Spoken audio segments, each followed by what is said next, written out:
Of course, a topic like freedom cannot be treated exhaustively within 10 minutes. Philosophers have been arguing about it for centuries, up to this day. And today, brain researchers are also taking part in the debate, and that's why you probably can't even deal with the topic within 10 hours. So maybe 10 minutes is quite a good start. By the way, when is anything ever exhaustively treated? Everything is always in motion. Everything flows, as Heraclitus puts it.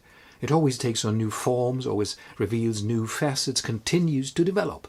Last but not least, you yourself, who is trying to understand reality, to grasp it, which of course is impossible, because how could one grasp this fluid reality?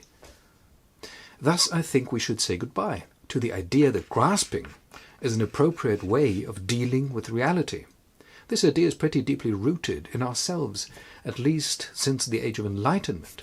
But it is not without problems, because it can lead us very easily to the impression we are the doers, we are the knowers and the all-rounders, who then, of course, are allowed to deal with the world just as we like, which we do with corresponding consequences. See State of the World. I think it is better to circle around, to play around topics than to try and fix and define them. Well, that being said, freedom. Let's take a look at the famous phrase of Friedrich von Schiller. Man is created freely, is free even if he was born in chains. So freedom is something that belongs basically to humans, in any case, simply because they are human beings. They're born with it. Freedom is existential. It is what makes human beings human. And a human being is free, regardless of their external situation, regardless of material circumstances, their body, their sex, age and race, income and wealth, etc. Freedom is immaterial, but essential. It is a basic ability or quality of human beings. But what is it? Is it that I may do whatever I feel like doing? That would be one possible characterization. But it is clear, of course, if you think one step further, that this kind of freedom pretty soon gets in the way of the other human being's freedom, which then is lost, or mine is lost, and thus no freedom at all. Or to think one step further in the other direction, I myself am quite often unable to do what I want to, because I'm missing financial possibilities or manual or intellectual skills or any other prerequisite, for example, to build a house or something like that. Which means, in one case as in the other, freedom, understood like this, is always conditional, always determined, dependent on external material factors, which allow me more or less to be free, or not at all. But freedom is immaterial, we said. So how can it be conditioned or restricted by anything material? Well, it can't, says Schiller. But what does this mean? It means that in what I can do, in my options for action, I am only conditionally free. I depend on all sorts of requirements, but I am absolutely free in what I imagine doing, in my thinking, in other words. That makes sense at once, doesn't it? I may not be free to build a house, but I am free to imagine building one, even if I was born in chains.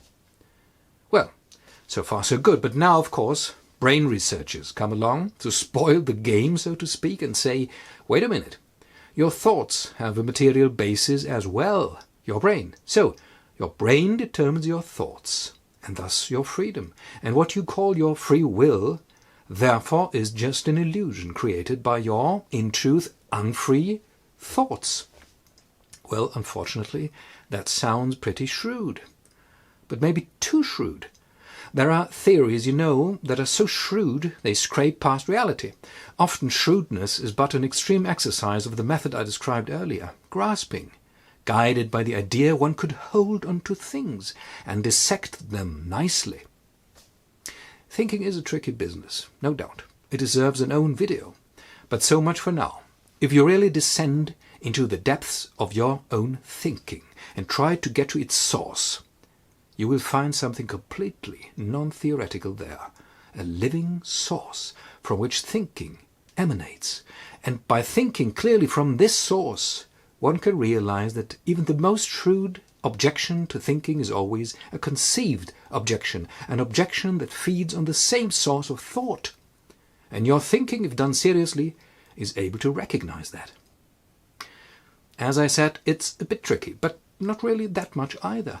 It's actually quite simple. Thinking is always able to recognize itself, to call itself thinking. Of course, you have to apply it consistently and must not put the brakes on, in style of the objection, your freedom is but an illusion created by your brain. That is a break of thought, a thought break. If you don't break, but instead think only one step further, you will realize at once that this statement also is a thought, of course, which refers to brain flow measurements and psycho tests, etc., but in the end it's still a thought, which leads itself slightly to absurdity by describing thoughts as illusionary, which is quite funny actually.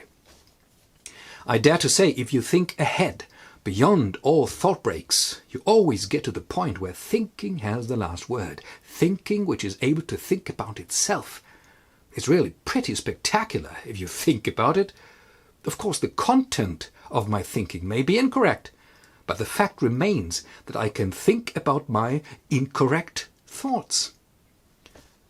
I can think my own thinking. Imagine that, and there is nothing that can prevent me from doing so. Absolutely nothing. I think. And this I, thinking here at the source of thinking, this I, is the point of freedom, the Archimedean point that gives complete freedom to myself, even if I was born in chains.